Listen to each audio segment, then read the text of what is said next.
Welcome to the Celtics Power Hour, everybody. Just a day late and, about an hour or two later than we usually do it. But midweek, we got a few days off with the Celtics having 3 days off here it feels crazy to have three So feels days. so weird. Like I Yeah, don't understand it. insane. And it also doesn't help that it's like bookending the week too, so it feels even longer because those days in the middle of the week always take forever. So it's like Monday Celtics game and a Friday Celtics game. Like, what's going on here? But hopefully the Celtics benefit from the rest, specifically Jaylen Brown, who we know is working his way back from injury. And we're gonna get into the trade stuff because just so everybody knows, like the next I don't know what 10 Celtics power hours are all going to be trade rumors. Like, Yeah, well, you can't avoid it. um, It is what it's gonna be. Like, and honestly, if we're doing this on any other during any other Celtics season or anything like too, like it'd be very similar. yeah. Until this team has the perfect team, that's what we're gonna talk about. So we will get into the Dennis Schroder thing, but you know what? Let's start with Jaylen Brown. Why not? Because Jaylen Brown returns Monday night. Jason Tatum also has a great game, but again, let's talk about Jaylen Brown for a second. So he returns, and he had those comments before the game. He gets interviewed on Sunday, I think it was. Had his press conference, talks to the media about what's been going on with him and how how he's feeling and all this stuff. And you remember Jaylen Brown says, well, I think I came back a little too early. Hamstrings can be tricky and all this stuff. And I just wasn't myself, right? Okay. So he comes back. And he was right. If you look at the 5 game stretch where he came back at the end of November into just the beginning of December there, he never posted over 20 points. 5 games, the scoring totals were 19, 13, 16, 16, and 9. Not good enough, right? It's He just looked he looked it too, like eye test, right? Like you'd yeah. see him and be like, come on, he can't be 100% because he wasn't. Right. And so that first game back, he put again, first game back the first time against Houston, puts up 19, and it goes down from there. Okay. So he comes back and supposedly, feeling better, feeling like more like himself. He's saying, I'll be good to go, whatever, all this stuff, all the lip service. And against Milwaukee, 16 points. And you know what's even funnier? If you or 19 points, I should say. Yeah. Sorry. You know what's even funnier? If you go back and compare it to the game with Houston, once again, that first game back, the Houston game on November 22nd, first game back after his however long absence it was. What is 8 game absence? 19 Yep. points, 6 of 13 shooting, 3 3 pointers, and then four from the line. In this game against Milwaukee, 19 points, 6 of 13 shooting, three Huh. pointers, 4 from the line.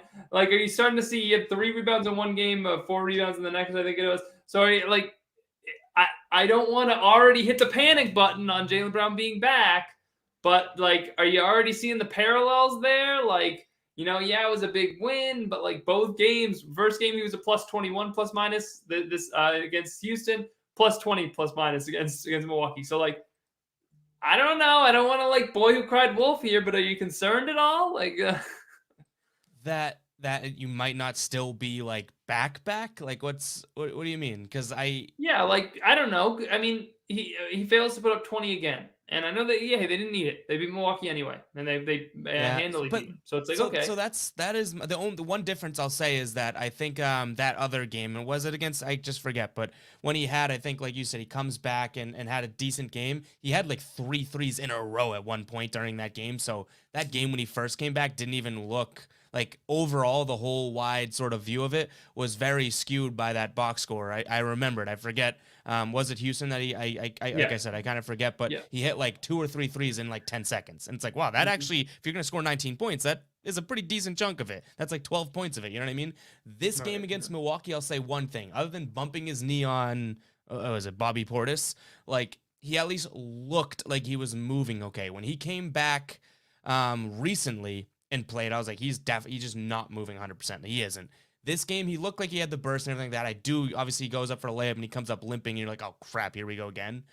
He's injured, but that was a bump knee. He like joked about it to Abby Chin at halftime or whatever. He was like, I hope nothing else happens this game. I can get out of here without any more injuries. Like, I think that the eye test, the numbers, it's like he doesn't come back and he's not like, bold the word back, italicize it, all caps, underline, all that, because he had 19 points, which I mean, that seemed, a few years ago for Jaylen Brown. Maybe we're saying that's nice, but you want more than that. But what I will say is, since coming back, or I guess this game that we look at against Milwaukee, eye test wise, forget the box score, he looked more explosive, more like, oh, his next step, he's going to look like he's going to pull something. So that's a positive to me. But I kind of can recognize the point that I don't know if we could say Jalen's back until he puts up a stat line like he's back. You know what I mean? Like, but Right. I'm not worried right now about him because his explosiveness, his like aggressiveness, his first step, it all seemed to be there, which I don't know if we saw the last time he tried to come back. If that makes sense. So, I mean, I find it fascinating that you say you're not worried about him because what reason does he give you besides the what you does say you saw in this one game Mhm. to not be worried about him? I mean, to me, it's not a matter of like, well, until he gives me reason not to, I won't be worried about him. Like to me, it's He's like given until you he gives reason. me a Yeah. reason to feel like okay, he's completely healthy. And give me the confidence that this isn't going to linger anymore, then I won't worry about it. But until further notice, like I'm pretty worried still. Yeah, I mean, I honestly I couldn't sit here and like argue that. You know what I mean? Like, I think that you're right. I'm just saying in a sense of like what I saw differently from him coming back the other time. And like, if he scores 19, has three threes, all that, like, it's like to your point, it's kind of like, oh, we've kind of seen this before, right? But to me, it's like it did look very different. It looked like a little bit more of a controlled, like he had 19 points and didn't play a chunk of that game because of him bumping knees. You know what I mean? So maybe it was a better game. And Tatum goes for 40 plus. Like this is how I concluded, I guess, KJ, is that this game I almost give Jalen more of a benefit of the doubt than I did that previous game. You know what I mean? There's more factors that kind of speak to, okay, big win. You only needed to give us 19 points. You were in the locker room or whatever for a little bit of the game. Tatum goes for 42. But eye test, he looked like he was a little bit more healthy. But I can't really argue you being like, well, what? Why am I giving him the benefit of the doubt? You know what I mean? Like he hasn't deserved that this year, but that is kind of where I am. Like I think that I'm looking at everything surrounding, and genuinely, it's not like the basketball stat people wouldn't like that, but just eye test, he looked healthier than he did when he first came back. Right. And, I think that he's never that, going against the Milwaukee Bucks, the reigning NBA champion and one of the best teams in the league, the Golden State Warriors, that's never an easy spot to come back in. But just in terms of structurally, when it's like you have a game on Monday, then you get 3 days off, then a game on Friday, it's a good spot to come back in to ramp up. You get that taste of game action. You don't have to say, return from injury management, he's going to miss this game. Yeah. You can just say, okay, well, Jaylen Brown is going to, come back this game. He'll get the next 3 days off, and then, he'll be ready to play Friday. And it's a gradual ramp up. And yes, it's two tough opponents, but as far as the actual like minutes you're going to play and how they're going to map out within the week, kind of a nice spot to bring him back for. Yeah, I mean, other than the fact that it's like this huge game against a really good team, which I don't Right. know if I love that spot, especially getting the win against the Bucks. But who knows? We'll see. We talked about having to win 2 out of 3 of this crazy stretch, but I think that all things considered, forget about playing a good team and it being a meaningful game or whatever you want to say. I think you're right. Like, who if you were injured and you're like, hey, well, guess what? You can play. You don't have to miss any games because we have a weird 3 day middle of the week sort of off period here. Then yeah, like Right. yeah, I mean that's kind of a perfect sort of walk into being back. I like that for him for Um, sure. so we'll get to more on that Warriors game a little bit later, and we'll get to the shooter stuff quickly. But first, do you see the news today that Danny Ainge is joining the Utah Jazz as their new CEO and alternative governor, something like that? Was alternate Yeah, governor, which is he's. I think honestly, I saw something that technically his job responsibilities will end up being president of basketball operations with a GM under him. right. So Yeah, it's and like what? I Like I it's I wonder if like I do wonder what alternate governor means though. Because in the NBA, like the governor is the owner. It's like they just wanted to change the name for it, which is fine. Whatever other sports well, still it's still probably use like it. But what's Jerry West's role with the Clippers is like board member, and it's like what? yeah. Like you're like a board member? So, Like but this is the part I'm confused about. Is like, did Danny Ainge get like a stake of ownership? Like, why are they calling him the alternate governor? Because isn't that a title reserved if you actually have ownership of the team? Like, you own a stake in the Utah Jazz. Like, I can't imagine that he would have been given that. Although I suppose if it's like a situation where they're not paying him a salary, they just give him mistaken ownership. Like I could see how that could be a possibility, but I just like NBA owners, not exactly they're giving out stakes of ownership like candy. You know, you prefer No, not to that's do even to that. get like So some of owner. Like and again, I think we're just like guessing, right? Like we don't yeah, but I necessarily wonder know. based on the title, you know, Well, that he that's was what I mean. receiving. Like, how wild would that be to give just a piece of? Because he's not going to go to a team and become. Say we're right in terms of like getting a stake of ownership. He's not going to Right. do that for like a non-significant percentage. And to give any sort of significant Well, percentage. No, what do you mean by when I say significant? I say like 5% is significant. Like he's not going to go for a half of a percent of a team or something. Because look at see, how much these teams I are almost worth. That's wonder. Like, I almost think is it because to me, if you're an owner and you're giving up 5% of your team just to that's have crazy. Danny That's what I mean. Ainge, Yeah. like that's crazy. So Like that's doing why I don't that is know. I know insane. it's. I know you're kind of drawing the line between team governor or whatever like that. I can't see that. That might just be a title. I hope it is because if you gave Danny Ainge 5% of the Utah Jazz to just what come Yes. in at his age and help run your team, Because when he's by from the way, Utah, like yeah, like and by the way, like the Utah Jazz, like you're already a good team. Like what are you doing? You yeah. know, you're already a good basketball team. You don't need to go above and beyond to bring Danny Ainge in. So I hope they didn't. And I hope it's just title. But like if it is, I couldn't imagine it's more than like a 0.5%. If it's 1%, I'd be shocked. Like that, like I hope that it's just a title. But the reason it confuses me is because okay, well, you gave this governor title to owner. So like alternate governor, if we're just and by the way, like let's take it for what it is. If he's the alternate governor, what I assume that means is like when the team owner can't be there for XYZ conference, like if he's the alternate, then Danny Ainge shows up. No, like isn't that wouldn't I that be what guess. I mean, he yeah, like like again, it's very similar, and I know it sounds weird too that Jerry West just being a board member of the Clippers. Like what? Like it just like it's like okay, what does he do then? There's no way Jerry West is in meetings voting on stuff. You know what I mean? It's because he's Jerry West, NBA legend, was involved with like the Lakers, and obviously now I guess still in LA. Like they give him a title, but he probably doesn't act as a true. And I don't know this. I could just be the dummy, like completely speaking out of my ass. But that could be the same for Danny Ainge. It's like they're just giving him a authoritative sort of role, right? Because he's mhm. Danny Ainge. But can I say this? Ready? So we got Matt in the chat here saying this. Ainge Def got fired then. Okay, I was going to talk about this, and we can talk about it short, That was because my conspiracy theory from day one that this is a trickle down effect. That Danny Ainge wasn't fired, but it was like a hey, like, can we red carpet you out of here almost?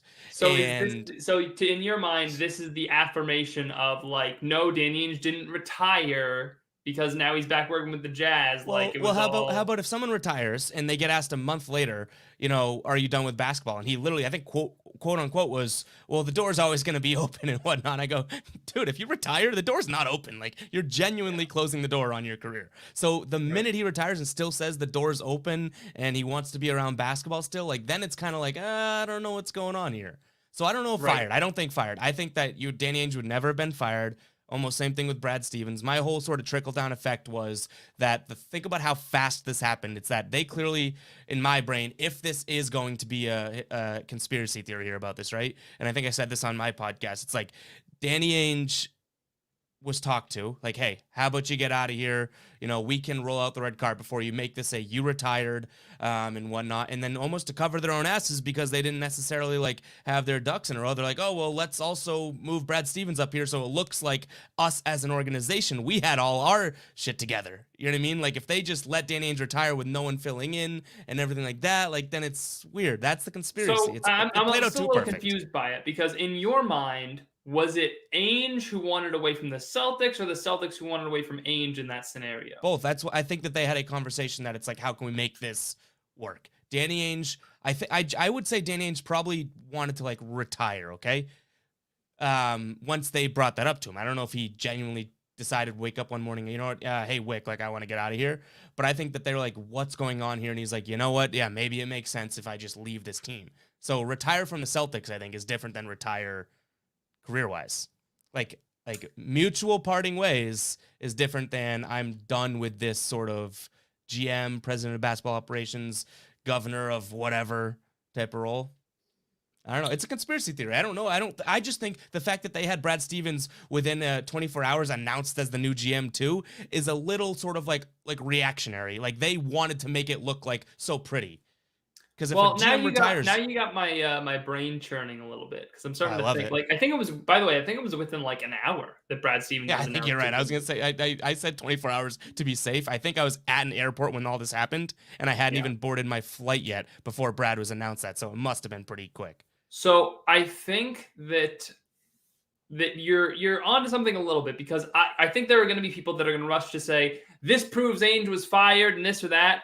But I think that there likely is more nuance than that. I think that the Celtics didn't want to go to Danny Ainge and say you're fired, Yep. and they did have a conversation, and there was there wasn't exactly well we're firing you, but we don't want to make it look like we're firing you. It was like hey this and that and the other, and the word firing was never discussed. So when the Celtics come out and say we never fired Danny Ainge, are they lying? No, but like deep down, did you want to fire Danny Ainge? Like, yeah, we were thinking about it, and you know what? Ended up that we basically did that. Like I think that's what it comes down to, and they just found a way to do it and go through all the machinations of it, where they say no, we didn't fire Danny Ainge, but at the end of the day, it's like what does the technicality and the like the how you Yeah, phrase yeah. it really matter? Like we understand what happened. What happened was that either Danny Ainge didn't want to be here anymore, or the Celtics didn't want him to be here anymore, and they came to that decision. And whatever word you want to use, fired, retired, or you rehired, whatever it happens, to be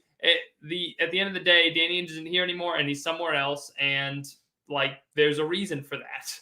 Whatever that reason is. And, I feel like it's not exactly that the Celtics are lying or that Danny Ainge is lying, but they're being something less than honest about their true feelings about the situation.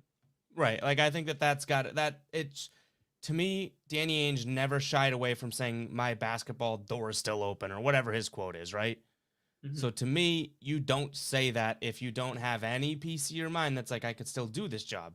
But that, to your point, that doesn't mean that he wanted to do it with the Celtics anymore. Doesn't mean that the Celtics wanted him to do it. Like, you could say retired because it sounds so much better. Like, even saying, oh, well, if they were to tell the truth, and again, this is feeding right into my conspiracy, so I'm not saying this is the truth, but if they're to tell the truth on this sort of line of what we're saying here, like saying Celtics and Danny Ainge have mutually agreed to part ways sounds like you fired him. You know what I mean? Yeah. So like they're not going to say that. Right. So if the conspiracy is right, then they mutually agreed to part ways, but had to use the R word in terms of retirement because that's the only way to be like, ah, this is a cool thing. Like everything is all good. Like we didn't get rid of him. He's not leaving. He doesn't have any fire left or anything like that. So I don't know. Right.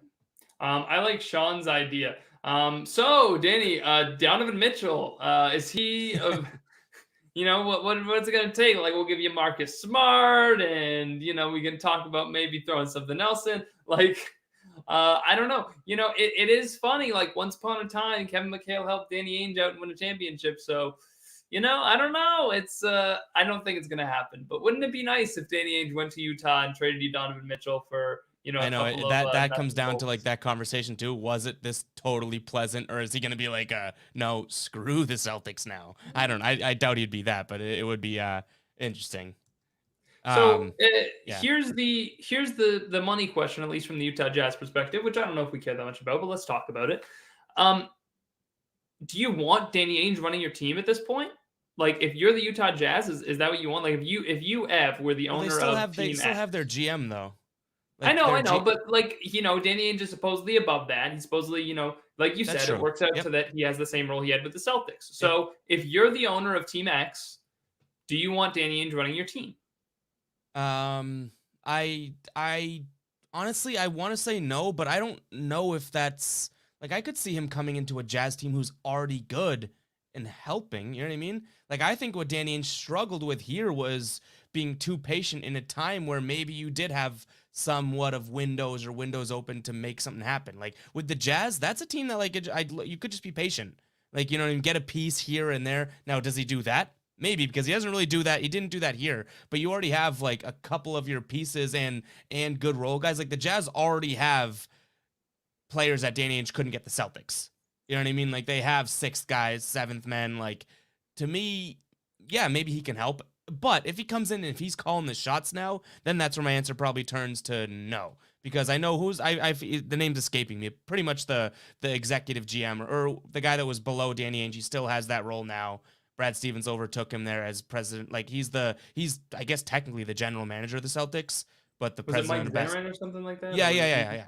So there's still that. Yes, yes. So there's still that role in Utah, but that guy's been doing that job as like a GM. Like the Celtics are kind of weird how we view like Danny Ainge. We say he was the GM and whatnot. He really wasn't. He was the president of basketball operations. And if you look around the league, that isn't always the guy that's doing that. So if he is truly just a president of basketball operations and kind of has like say on the team, then I think that could help. If he's gonna run and call the shots, then I don't think so, because I think we really learned that Danny Ainge is almost patient to a fault. You know, like he didn't pull the trigger at times where maybe he should have if rumors have been true. So I almost feel the opposite. Like the way I feel is that, if I was a team like the Rockets or the Magic, it's like, well, what do I got to lose? If I'm the Kings, like, well, yeah, sure, I'll take Danny Ainge. Like, it's not like, but I'm gonna you do- are I'm you gonna are do any talking from better. the perspective that he's gonna like run and manage the trades, right? Because that's where Yeah, I but split even it. then, like the role that I imagine he'll have in Utah, unless you're literally just bringing Danny Ainge to sweet talk And consult, yeah. a team, like at the end of I think because I think he can still do that. Like if you want Danny Ainge to get on the phone with one of his buddies and yuck it up and say and try to convince him to give him, like do a trade without giving up an extra first round pick or something, like yeah, maybe that's a fine role for him. To me, like okay. But if you're bringing in Danny Ainge to like advise at this point, a little bit questionable. And I feel a little bit I don't feel great about that because by the same token, I wonder, I question myself in that would I have been saying this last year? Would I be saying this now if Danny Ainge was still running the Celtics? Would I still question that? It was hard to. It was hard to in the moment because the Celtics held on to him for so long that it felt like just give him the job for life title or whatever. But now that we've been separated from it and I'm looking at it more clearly, I'm thinking like if you're Utah, like, and you have the team you have, which is like you have two pretty good players in Donovan Mitchell and Rudy Gobert. Are they like superstar like Giannis, Kawhi Leonard level? No, but they're solid all-stars. Okay. Unless you shake it up drastically and try to bring in another star, how much better is your team going to get? Like to me, I don't know if you have the assets to add that other star. So when I look at it all, I say, what is Danny Ainge really doing for you? Like, what is he going to do for you? I worry that they are maxing out on what they can be, and Danny Ainge could only mess that up for them. That's what I'm concerned about. I think that it all comes down to, and I'll pop this up from Ben here too, saying I think Danny Ainge will only be a sounding, like if Danny Ainge is calling and almost making decisions, calling the shots type of thing, then I'm in your boat rowing alongside in perfect unison. Our boat is rowing so fast because we're on the same page. Like, I don't think that he's a call the shots guy at this point. Like, he was away from basketball. It really wasn't even going that well for him up until the end of his career there. But if he is just hey, like, you had been doing this for, I don't know, 2 decades, call it, like, just for rough numbers, then I do see sort of a value, because then that takes... Again, that's like the two sort of buckets to put it in. If they're like, hey, we are a good team, we have this GM who's still going to make trades, make our team better, but Danny, can you shed like your wisdom on this? And Danny Ainge has wisdom. I know that we soured on him in Boston and whatnot. He doesn't have the trade, like Trader Danny isn't real because he's more of a hoarder Danny. Like, I think we learned that. But I will say that, like, someone being like, oh, like, you couldn't learn from Danny Ainge. Like, he did put together one of the better teams in the last, I guess we call it 20 years, right? Yeah, 15, 20 years, whatever, yeah. And wins a championship. Like, there's a lot of GMs that haven't done that. So maybe, to Ben's point, if he is just bounce some ideas off me, what do you think? You're pretty much here to be involved but not make any final decisions, then I'm in on that. But if it's the other way, like what you're talking about, then I'm on your page. Okay, but here's the thing. I like, no matter what his role is to an extent, like if you're Utah, Danny Ainge, why are you messing with a good thing? Like literally, like I would say that, and I said about Danny Ainge, I would almost say that about anybody Utah would bring in, right? I worry about messing with your It's mix because because you've Danny's actually like done really from well. like I think that's probably what it is. Like I think it's like the hometown story. You know what I mean? Like Danny Ainge is a Maybe, Utah. Like but but it's look sappy. at Utah. Look honestly, look at them. Look at what they've done. Really from a management, from a coach perspective, from a general manager perspective, executives. How could they have done any better? They got Rudy Gobert at the end of the first. They got Donovan Mitchell at the end of the lottery. They signed Joe Ingles when nobody else wanted him. Yep, Like they've done very, very well from them for themselves very across well. across the board. Really, they've hardly made any mistakes. Yep. So why change that setup that you have currently? Like you've done well in that respect. No, yeah, So I'm in that. I agree with that. But okay, if so he's not I if don't he's not gonna understand rock the boat, then maybe they just said, oh, let's see what can happen. the logical argument, I guess, to make is, well, they're still not championship level. And can Danny Ainge take us there? Okay, well, if you want to be that, you're going to need more than Rudy Gobert and Donovan Mitchell. All right, you're going to need another You're piece. also gonna need more than Danny Ainge. Like Right. I think he didn't But do that right, for the right. Celtics in the I recent. know. I know what you're saying though. Yeah. What I'm saying is you need a third star. Okay, so Yes. let's talk about that. Okay, because there's two paths to getting or a few paths, but let's just talk about I guess the main three, right? Free agency, trade, and the Yep. draft. Okay, so in the draft, that's where like big danger signs flash for me. Okay, because if you're bringing in Danny Ainge to do that, you were already better at that than Danny Ainge was in Boston. Okay, if you're Yep. working with late round picks, you already got Gobert and Mitchell, like we just said. You're better at locating those draft steals than Ainge was. So that is not what you're bringing in Danny Ainge for. You're already good at that. Okay, free agency, you have no money. Okay, you have spent all your money on Mitchell, Gobert, Bogdanovich, Conley. Like you're broke, Yep. man. So Yeah. that's not going to work unless it's a sign and trade. So like whatever, that's a bunch of machinations we don't need to get into. And if it's even possible financially for them to, can you trade this guy when you bring in this sign and trade if it works with a hard cap? Blah blah blah. Okay, whatever. Probably not is the answer. And your third option is a straight up trade. Okay, which like you just mentioned, Trader Danny and whatever. Like, is he Trader Danny though? Is he really? Like, are we sure he still has that ability to I make the think I'm big sure he trade and doesn't. find I'm the not gonna lie. I superstar? think I'm sure he doesn't. Like I think I'm with you. I think like genuinely he doesn't. So it confuses me just a little bit. Like, and we've heard the rumors for a while that maybe the owner just loves him and they just have a relationship or whatever it might be. The hometown thing you brought Yep. up, like whatever. Like, okay, if you want to be Bobos together, like fine, just go for it. But I get. Yeah, and, we can't like we if that is the reason this happened. What is Ev and what is KJ gonna say to that? Like it's right. okay then fine. And at the end of the day, to me, like the whole thing with the Jazz of like saying, well, yes, we're a good team, but we want to be a championship contender. Well, like, guess what? And I know this is what everybody wants to hear, and like this isn't maybe the right mindset to have in the NBA, but a lot of good teams go throughout their existence or their time and their place amongst the league without ever winning a championship. And in the NBA, where most of the time the best player is going to win or be in it, or the second best, third best player, and it's hard to win it with a team that has a Mitchell and a Gobert, like Mhm. being a really good team is underrated. And to some extent, like it's okay. It's okay to just be consistently very good, make the conference semifinals every year, especially in the Western Conference. Like it's actually very underrated to do These that Jazz on a fans consistent from basis. 3 years ago till now are probably ecstatic. Like Yeah, coming and out of I nowhere. get it. I'm sure you'd love to win a championship. That would Mhm. be wonderful, wouldn't it? Yep. Your chances of doing that are so small. Like you would need to, even if you do get the third star, it's still very unlikely. Like they thought it was Mike Conley. It's not. Like Mike Conley's not getting them there. No, good So I point don't guard, know. not a take you to the next level star.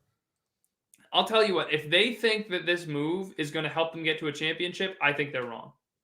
Yeah, I don't think that. I find like that. I agree with you. I think that again. I think that this just has to be a. It's an NBA team with plenty of capital to spend and whatnot. Let's bring in a like the comment said someone we can bounce ideas off. Like And that will has to be the only. That is the only logical thing. If they're bringing him in to truly benefit, put nitrous into their sort of car, it's like, no, I mean, no, he's not. The guy was retired for 6 months.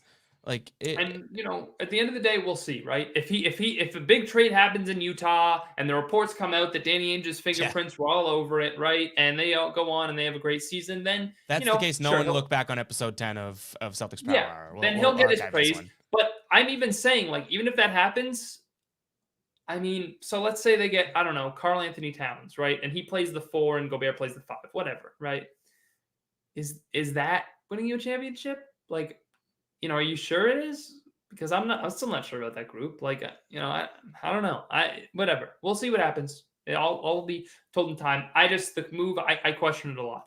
Let's get to Dennis Schroder. Okay. All right. Dennis Schroder in trade rumors. Reports came out from Shams Charania of The Athletic within the past week that rival teams, rival executives, whoever it is from these rival teams, are expecting the Celtics to, I guess, listen to offers or be open to trade conversations around Dennis Schroder.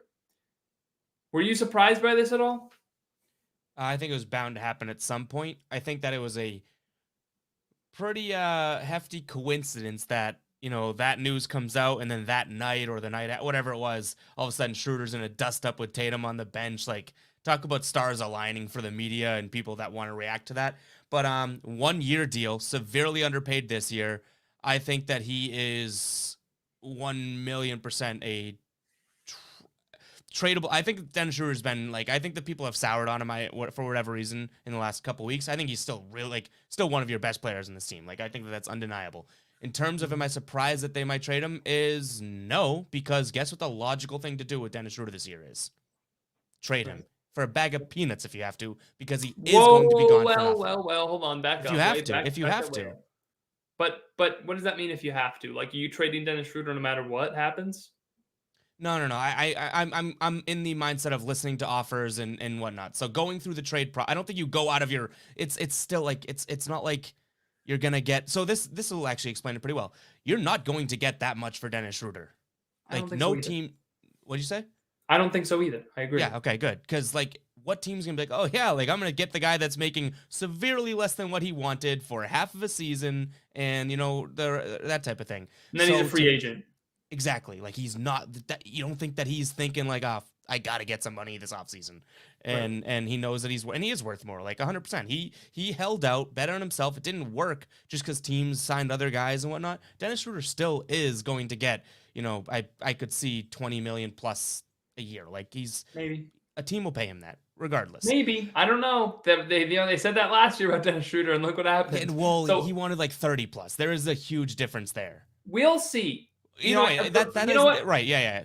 And I don't know that Dennis Schroeder is like the best person in the world, but like, for his sake, I hope he gets a good contract, because at the end of the day, he's earned. You hope he did, because what he's done in the NBA. He boned himself last year. Now you hope he, like, dude, that was all-time. I hate to see the guy get raked through the coals. Like, sure, go get some yes. Go get your contract. Okay. So if we agree, then he's not going to be a Celtic next year, which he's not going to sign a hometown discount. Like, that's crazy talk that people say that. Yes, and by the way, hometown discount, like, they can't offer him hardly anything. Yeah. So like, discount. So if they are, like, when I said trade him for a bag of peanuts, I don't necessarily think you go and get absolutely mollywopped in a deal. You probably should, because he's not going to be here. But I'm talking about in the mindset of, if people are approaching you, pitching you, you don't turn down a deal if it's like, a minute before the deadline type of thing, just because it's not going to get you the value you want. Unless someone else in some fantasy land truly thinks that the Celtics are going to win a championship this year, then you want to get something for Dennis Schroeder. And I like Dennis Schroeder. I wish that wasn't the case, but he's going to be gone. So okay, so let's put something on it. And you know what? Not that you'll be able to know this, but I'll even give you a specific number just for the heck of it. Yeah. The 27th pick in next year's draft for Dennis Schroeder. Are you taking that? Is it a minute before the deadline? Like, you know what I mean? Like, if push comes push comes to shove, then yeah, I take that, because I think that you're gonna get Dennis Schroeder's gone for nothing. And KJ, comes down to the fact that I think that the Celtics team still has some volatile issues. Like, I don't think that this is a championship team. So if you lose Dennis Schroeder, you're going to get way worse. So if, like, that's the point you make, then I'm in on that boat. if you lose him and get a 27th pick, you get way worse. I get it. But what are you going to hold? Like, why are you holding on to him then? To try and win 10 more games and hurt your draft chances? Like Because why throw away the season? You know, why just tell Jason Tatum and Jaylen Brown, hey guys, you know what? We're gonna give up on this one. We're just gonna trade Dennis Schroder out of town and we're gonna take a pick, and that guy's not gonna be ready if we draft him for like 3 or 4 more years. And we'll get back to you then. Like okay. to me, I think it's a good point. That's spitting in the face of Jason Tatum, Jaylen Brown. I to get like I think I me, give you that. like the way I think about it is, would I have traded the 27th pick for Evan Fournier last year? And I say, you know what? Yeah, I would have. I would have 2 second-round picks. They ended up trading for him. 27th pick, a late first, whatever. Yeah, I would have ended up Yeah. trading that for Evan Fournier. I think they got a steal as it is with Evan Fournier. 2 second-round Mhm. picks is you're giving up nothing. You're literally giving up nothing.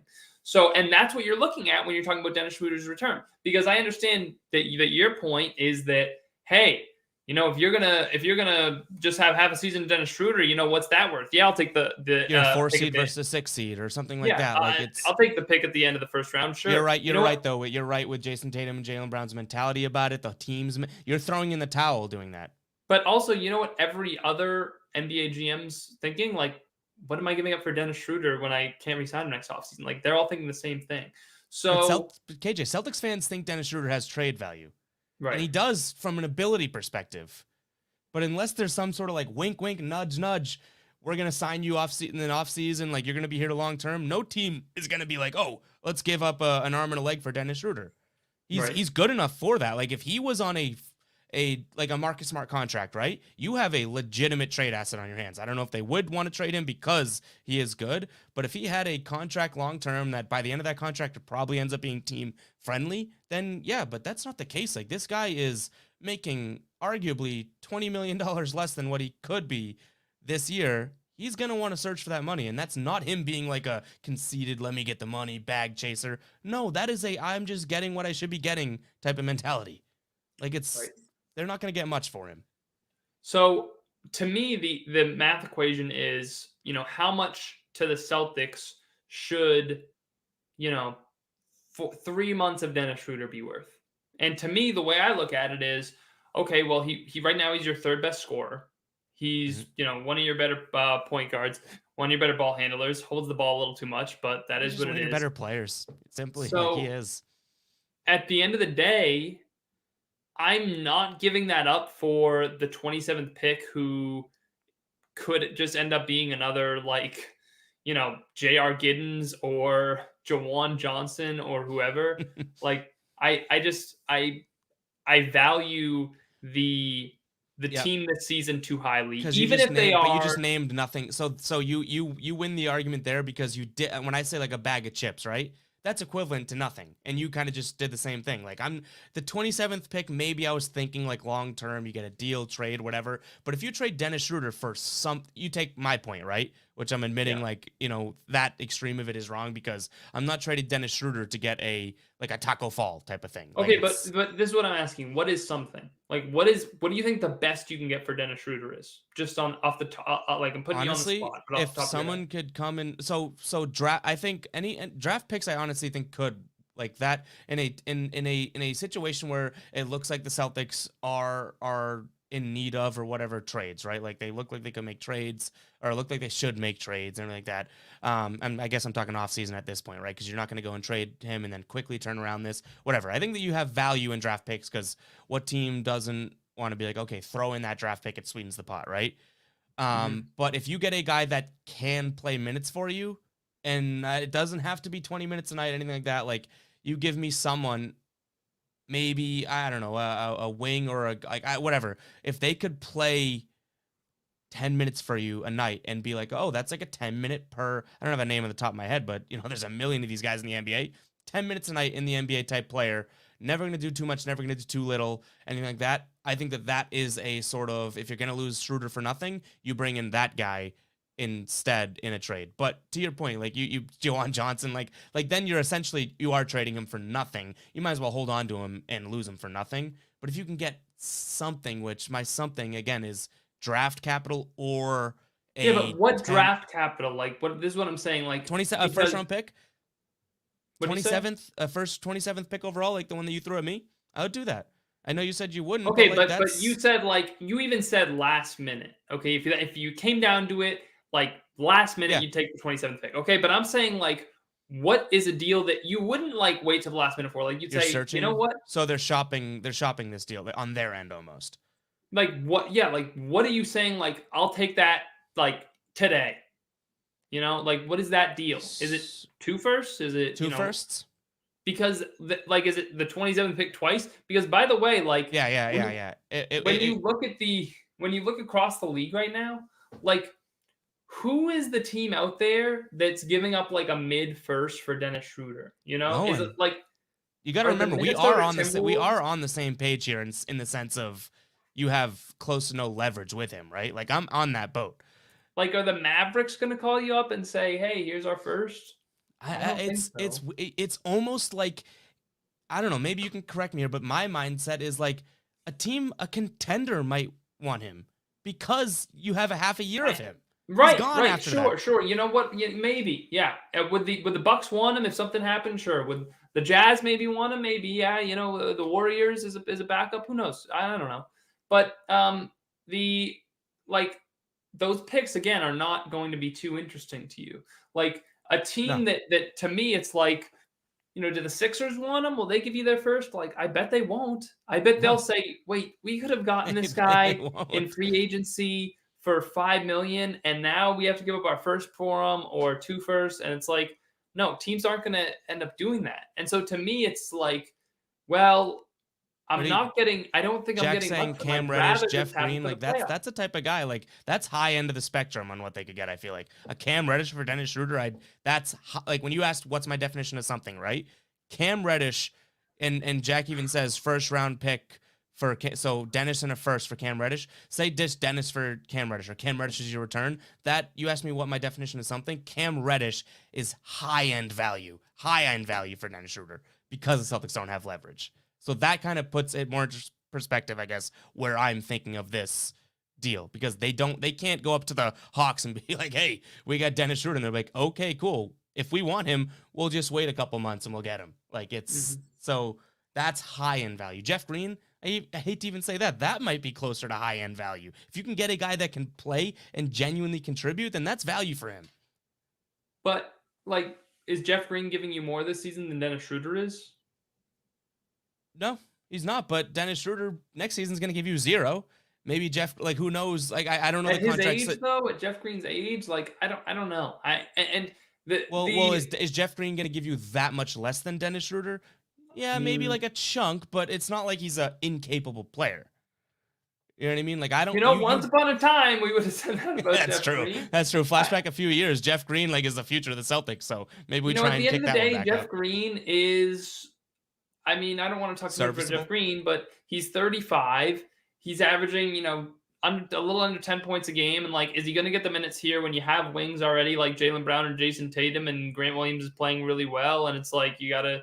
So I don't know. To me, it's you're not going to find many players for half a season that will contribute the way Dennis Schroeder is contributing right now. So I'll just take that and I'll be good for a year and then I'll figure out my team next year. Like to me, that a little bit of you has to worry about the future, but when it becomes down to decisions like that, like right now matters too. It's not all about we have to capitalize on Dennis Schroeder right now. Like sometimes the best way you can capitalize on having Dennis Schroeder right now is to have him right now and just play him and be a good team this year When and you be brought up as the good of a Tatum team and as you can be. Brown mindset of it, that honestly wasn't even really what I thought of. That's true, and it trickles down to the end. It does trickle down to like as a fan too. Like uh, if they just throw in the towel, where is the consumption standpoint there? You know what I mean? So I do see that point, but I do think it comes down to like someone's definition of value. If you can get an ounce of value for Dennis Schroeder, then you do it. Because I think Maybe the way we'll you're see. thinking of it is you're thinking of it as like a would you trade him for nothing, which is because I kind of said that originally, right? It's like I'm Yeah. not that's not your fault, but like And if I you just can get don't know that a team's going to give up something. Like Enmol and Chess saying Brunson. You're not getting Jalen Brunson for Dennis Schroeder. Like that's not happening. I'm sorry to break it to you, but you know I don't know. see We'll like see. I'd or like to this get too, more like aren't specifics. these are dream scenarios? Rubio for Schroeder, like I would do that too. It's but I don't know if teams are going to give up anything. Like Dennis Schroeder, talent wise, is very good and a very good trade asset. It's the fact that he's making, 1/5 of what he could be making. It's the fact that he's going to be trying to chase that extra 4/5 in the offseason that is gonna result in him If probably not you're having getting much trade value. something, if you're getting something for Dennis Schroder, it has to be kind of like the trade you're talking about with the Hawks, okay? Which is that, which I'm not going to totally dismiss out of hand. Mhm. It would be with a team that has a good asset that just doesn't fit with them, that might fit Yep. better with you. And Dennis Schroder might fit better with them. So it's going to be that type of a deal that would make sense. Yep. Outside of that, I'm not giving him up. I'm honestly not giving him up to a legit contender that's only going to give me a first. Like, sorry, Milwaukee. Sorry, Phoenix. Yeah. See Sorry, that I think whoever. that's probably our where we differ, right? Like I you need give a you give me a like. first for him, I think that's where my something line is. And it's I I At the end of long the day, I term need I'm a wrong, but player. I need something tangible. Like, it's fair. unless the only way that I'm It's thinking fair. about doing it, and by the way, this is like a further down the road thing, is if a team like Phoenix, or what another good example of this be? Maybe like the Warriors.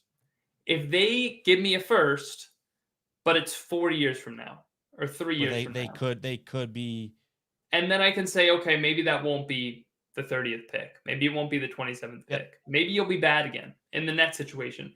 I just don't think, I think, in the post net Celtics trade era, I don't think teams are that loose with their picks, right? There, a lot of teams saw what happened to the Nets and said, yeah, we're not going to do that to ourselves. And if they did, even if they did say, okay, yeah, here's a later pick, like that thing is getting lottery protected, because you're never going to convince a team to give up more than the 15th pick for Dennis Schroder. Even if you're saying the Warriors think this isn't going to be a top 14 pick, but just in case it is, we're going to lottery protect it. And it's Yep. not like you can argue with the Warriors, well, you shouldn't. It's like, why? You think we should give up the 5th pick in a draft for Yeah. Dennis Schroder? Like, no, and it's that, and for especially if not for a couple months of them. So to me, it comes back to like, well, I'm still not very confident in making any sort of deal. I would rather just ride it out with Schroeder and see what you can do this season. And maybe you could. And I don't care if it's just getting out of the first round. Mhm.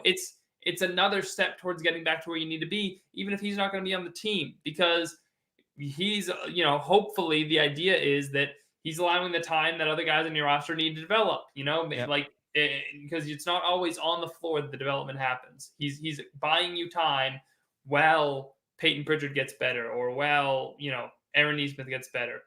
Speaking of which, I wanted to talk about these two because I had a conversation about these two today, and there's been a lot of trades. I don't know if you've seen them, but a lot of trade ideas thrown out there. It is December 15th, the day we're doing this. It works out, which is NBA, basically the unofficial open to NBA trade season, right? Because December 15th is the day that all these contracts are now tradable, that we're signed in the offseason or Yep. signed whenever, So that's part of why we're hearing a lot of more rumors now.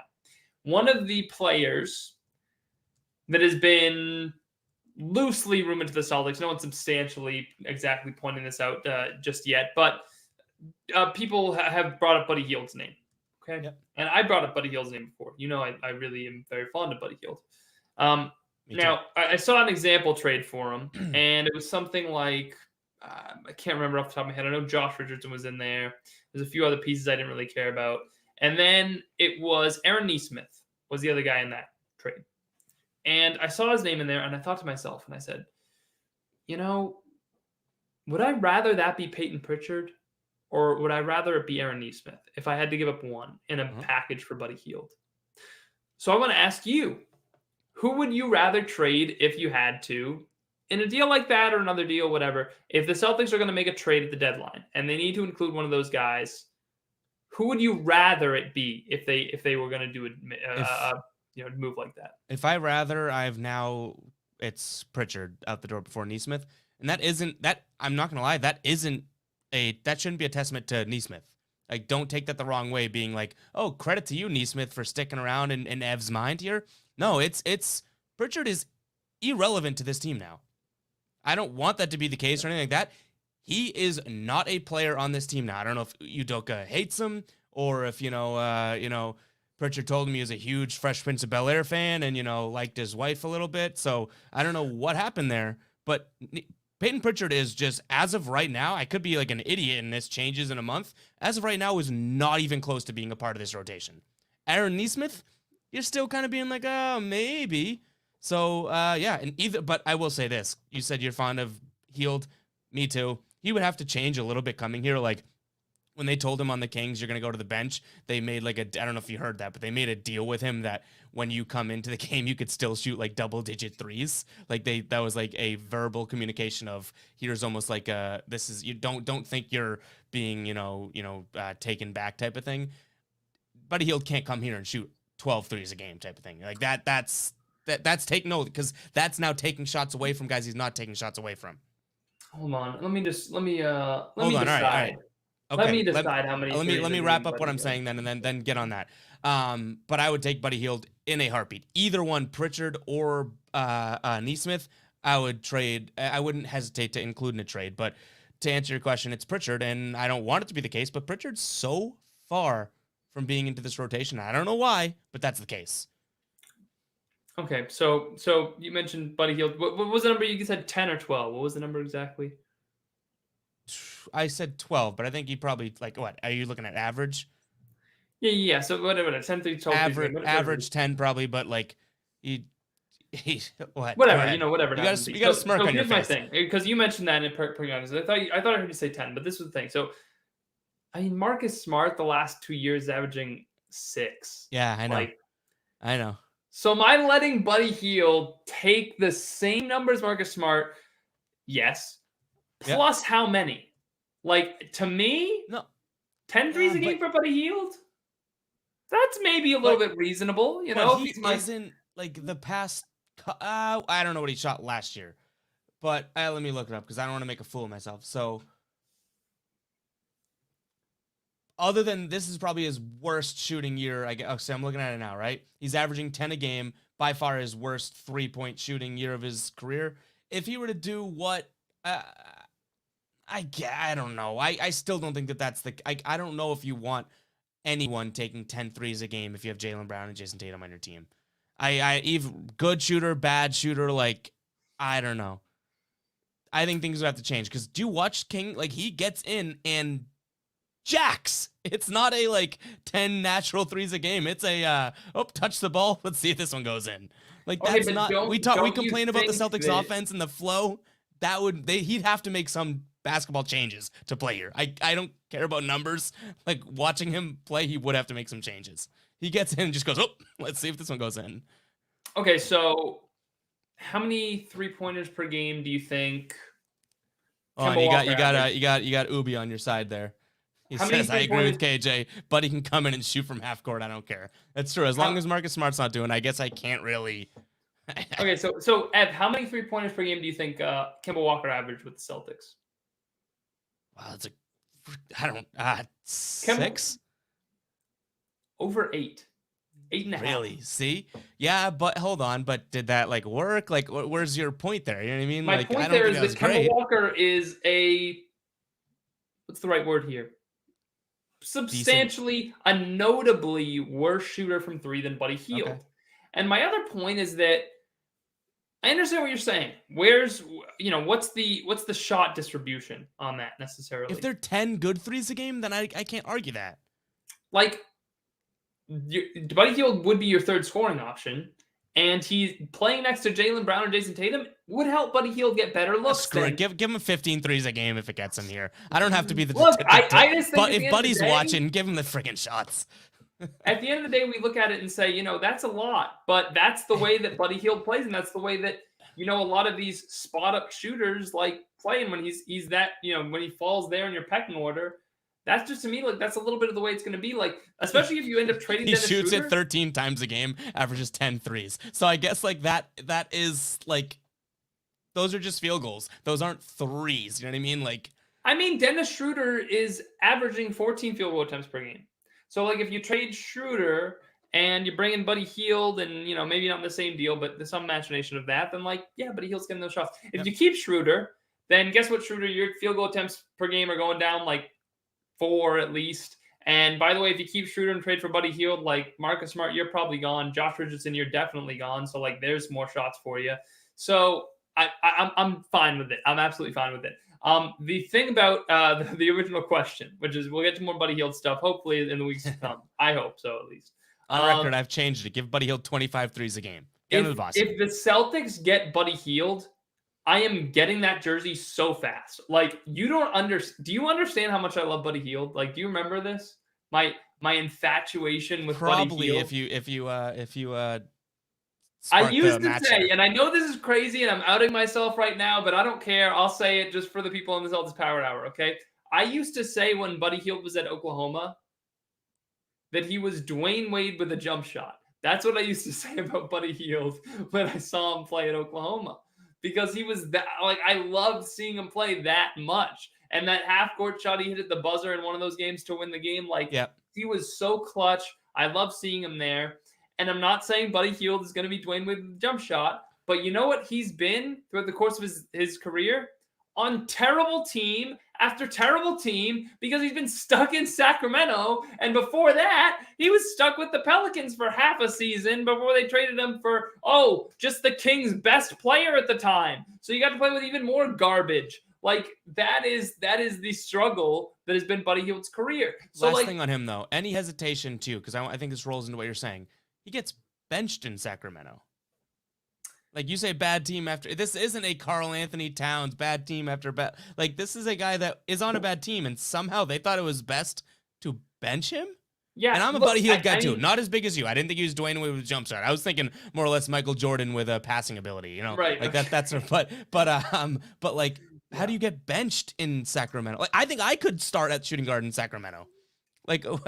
Ev, come on. I mean, they did draft two young players that were younger than Buddy Hield that they were more excited about, and you can just excuse it away as like, well, the Kings weren't exactly going anywhere anyway. It could be a less severe Marvin Bagley situation too. Like they were like, absolutely. Oh, well, you're just gonna, so that's fair. If they're like, okay, about getting Fox and Halliburton their minutes, than Buddy Hield at this point. Then that's the answer. Then I think that's a fair answer.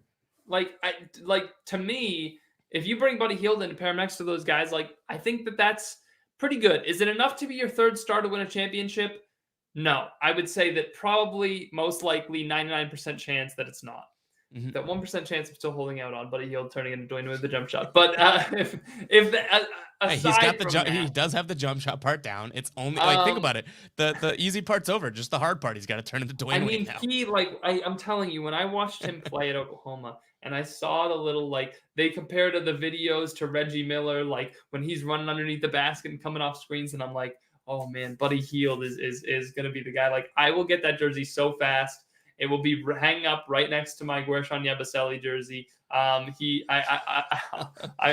very excited with the prospect of this. I would love Buddy Hield. I would, I know that I'm delusional, but I would almost trade anything short of Jaylen Brown and Jason Tatum just because I love him that much, even though I would overpay out the wazoo just to buy that jersey. But the night they drafted Jaylen Brown, part of me hoped it was going to be Buddy Hield.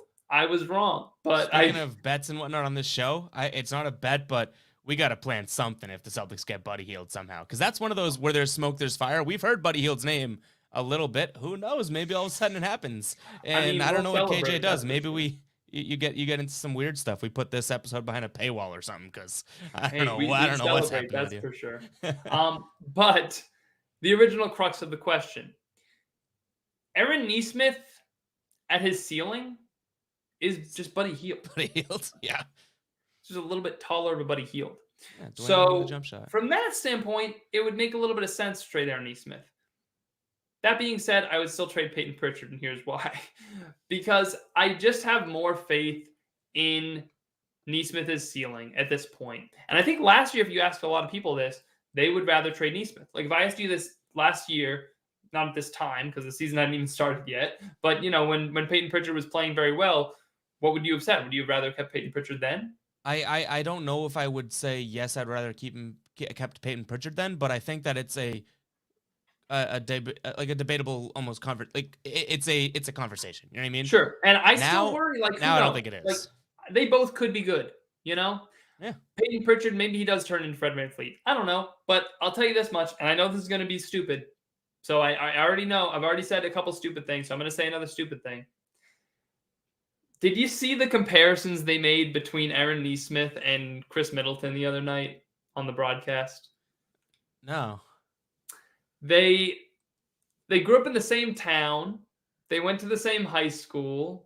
And at first I saw it and I'm like, this is dumb. What are they trying to do?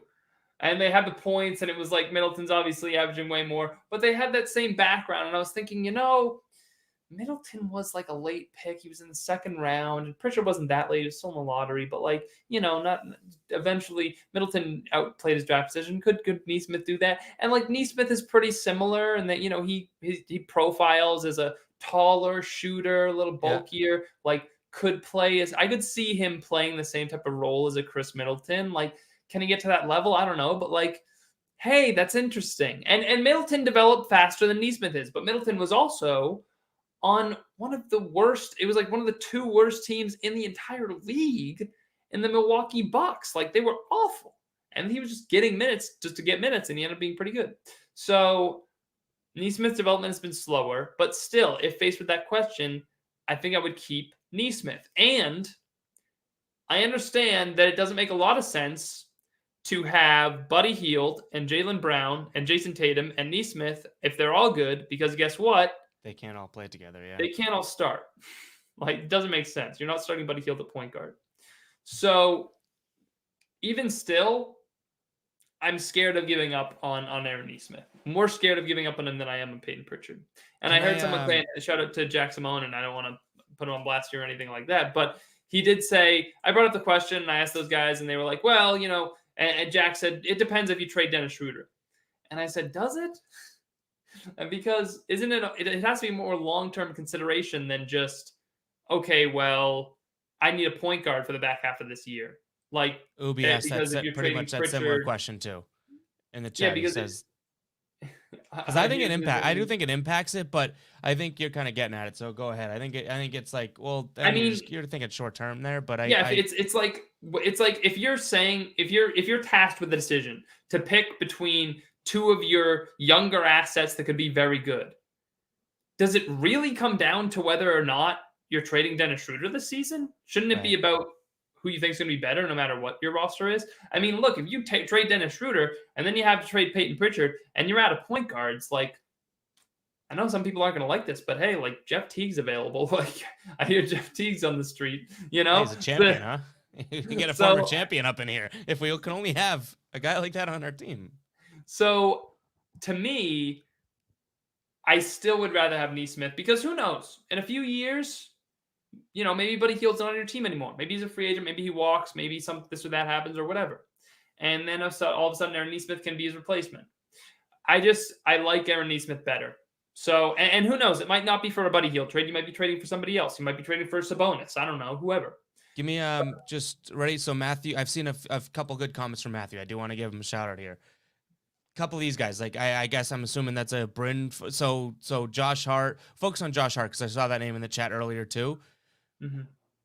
Where's that value to you? Because you kind of just said it doesn't have to be a Buddy Hield. It could be a Buddy Hield in your mind or in my mind might have more value than Josh Hart, but does he? Like, yes. Does he though? I mean, Buddy Hield's one of the better shooters in the league, and I know what you were saying about his been having more impressive years. But to me, like, Josh Hart is like, I mean, is Josh Hart really giving me something that I don't already have? And like Josh Richardson. You can't. I mean, you wouldn't be able to. Like, he is a guy that could play for you and give you good minutes. Like, what does Josh Hart do better than Josh Richardson though? They profile pretty similarly. Maybe he's a little bit like a little bit more physical. Like, is that? They're pretty similar players at the end of the day. So to me, it's like I have that already. Like, if I'm getting someone else, I want the better shooter, and that's why I'm going after Buddy Hield. Yeah, if we compare Buddy Hield and Matthew says is tough. That's kind of what I'm getting at too. Like, he's a more like I said, physicality. Like, he is. I think that if you could, like, I would take Josh Hart. I guess that's what I'm saying. Like, that's a guy that I would. You would take him for. Oh, that is. Yeah, maybe.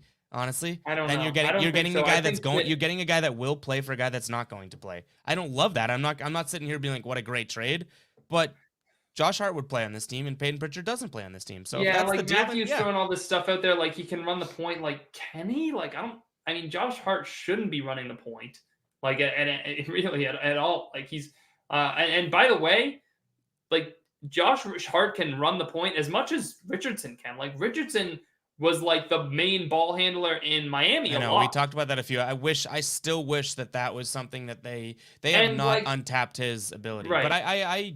I And think wait, real quick, I Matthews lean also more saying towards like his Matthew than you do. Matthews also saying his defense, like Richardson's a fine defender, and he's Yeah, but saying, what if you got both those guys? You're saying you already have that guy? That doesn't hurt. Like but what am I? I How am lean I? more in How am I favor of Matthew replacing in him? this one than you do because I think Josh Hart's better than Peyton Pritchard for your team, But I regardless. don't know what If my that's the rotation deal. is at that point. Like What do we talk about? Remember we talked about last week with Sabonis and Miles Turner? You're like, oh, I'm more of the mindset of give me a better player in a trade, figure out the rotation later because it's a win of a trade. You might I not don't like know. that take, but that's very you see what I mean? That's very similar to what we talked about last week because it is sort of a where is he Yeah, gonna no, play it or is. anything like I just that's where my mind is. So I don't like those two together. I think if you're getting Josh yeah, Hart, you have to give up. I think that's Josh fair. Like I Richardson. said, I lean towards Matthew in this because like And like, if that's the look, deal, Pritchard for Josh Hart would you'd want to play. Pritchard doesn't okay. play. But here's the thing, okay? I think that if I'm talking about who would I rather have, Josh Hart or Josh Richardson, sure, I'll take Josh Hart because he's younger, and I do think he's marginally better. But the question isn't, do I want Josh Hart over Josh Richardson? The question we're asking is, would I give up Peyton Pritchard or Aaron Nesmith for Josh Hart? And I'm saying no because I already have Josh Richardson. Mhm. And to me, when you have those pieces like Pritchard or Nesmith who are under team control for another couple years here, remember, Mhm. and are restricted free agents at the end of those deals, I am not trading those guys Yeah, but unless I am getting a piece.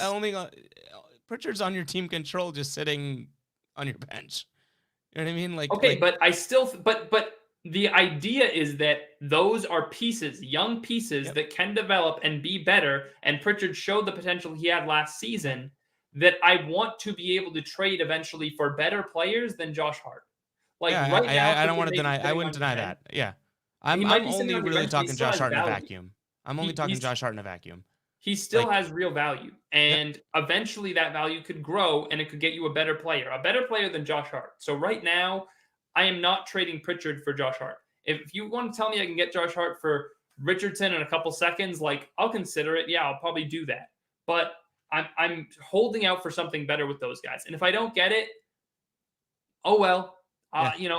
I'll take my chance. I'm not giving it on up on it for Josh Hart. I will give I, up on it for Buddy Hield, not Josh Hart. I think I think that's fair. Like I don't think this needs to be a huge like it's still like regardless of how good Josh Hart could be or how good he is or being brought up in the chat by Matthew, it's like he still is just like Josh Hart. He's not going to be this like, oh, we get Josh Hart, we're a championship team. I just Yeah. think that I do lean more towards Pritchard, but I it's similar to this. Ready? I can't talk you off of the way you're thinking about Pritchard because it's completely logical and makes sense, right? Mm. I'm just more willing to give up on him earlier than I don't know if I would trade Nesmith for Josh Hart though. So if that shows the very close sort of difference, I don't think that I would do that because Nesmith's ceiling. I think Peyton Pritchard is almost like overstayed his welcome here. Like I don't see how he ends up fitting with this team now. They're not even playing him now. You I think think that's next a little year too he's just going far. to get a bunch of minutes? Like, okay, well, he played a lot the first year. Wait a second, hold on. I know we're running way over time here, but like if Peyton Pritchard next year is going to get a bunch of minutes, like if Dennis Schroder leaves, yeah, and Peyton Pritchard got a lot of minutes as a rookie. Right now, the Right, that's the problem problem. is, but the problem's more KJ, so Dennis not Schroder and Marcus Smart started nights, and Peyton Pritchard didn't play. okay, but the problem is less Peyton Pritchard and more Dennis Schroder and Marcus Smart. The fact that you have both of those guys and you need to play them. It's not like there's some third point guard. Those two that's guys getting start and he minutes. still plays 0 minutes is fishy to me. I mean, they still split reps at point guard, and they're both playing, around 30 minutes. So at the end And of he the gets day, 0 minutes. That's still fishy to me. Those guys play 30. He plays 0. I understand that. Look, he's in the doghouse with Ime Udoka. I don't know why, but to me, I still look at that and I say, there's something there. Everything we saw last season, the 3-point shooting, you realize Peyton Pritchard, I don't know, I haven't looked at the updated number, but he ended last season like top 3 in Celtics franchise history in three-point percentage. Yep. And now you're telling me that I should be ready to give up on him because of 2 months at the start of his second year season, like because of a sophomore slump? Like, I'm not I almost doing think that. if they're never going to play him, then yeah. I just don't think that's going to happen. I don't think that Peyton Pritchard's going to sit on the bench until he's 50 honestly, years this is old. And probably then a he's going good to way. say, all it's right, a guys, I'm retiring. It's been a great ride on the bench as a Celtics bench warmer. I really appreciate that I never played after my rookie season for some reason. But I'm heading out. Like, it's just like we started the show with Jaylen Brown, though. I have more to say otherwise than you just being like, let's hold on to Peyton Pritchard for some theoretical reason. I don't think it's theoretical. Young players develop. That's how the NBA works. He's doing the opposite of developing, though, right now. Like, how do you not see that? Sophomore slump. It's 2 months, and I guess Ime Udoka hates him. I don't know. I don't have the answer to you. I thought they were going to get along. If Udoka's not going to be the coach, then this all gets thrown out. Like, if he's not I thought they were buddy from Oregon, and they had this thing going on. Apparently, they didn't. I don't know. No, look, they knew too many of the same people. Right now, you have 2 point guards that are better than Peyton Pritchard. Undisputable. Last season, Jeff Teague proved himself to be not better than Peyton Pritchard, and that's what happened, okay? So I don't have the magic answer for you of why Peyton Pritchard isn't getting the minutes that you feel like he should, or that you feel like he maybe not should, but you feel like he should. That I would want to see. That if to change my mind here, the minutes that I want to see. I think that's how I'd put it. Right, sure. But I'm not going to go off 2 months and say that's never going to happen again. Like, unless he was out there consistently and failing, like that would prove more to me than him sitting on the bench.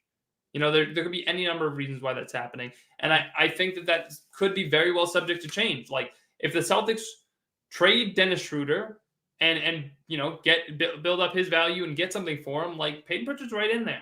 And then he's the next guy up, and you know, I think we should expect him to take advantage of his opportunity. We got to save some meat on the bone for the next Celtics Power Hour. We've already given you bonus time. You guys better be paying us overtime for that one.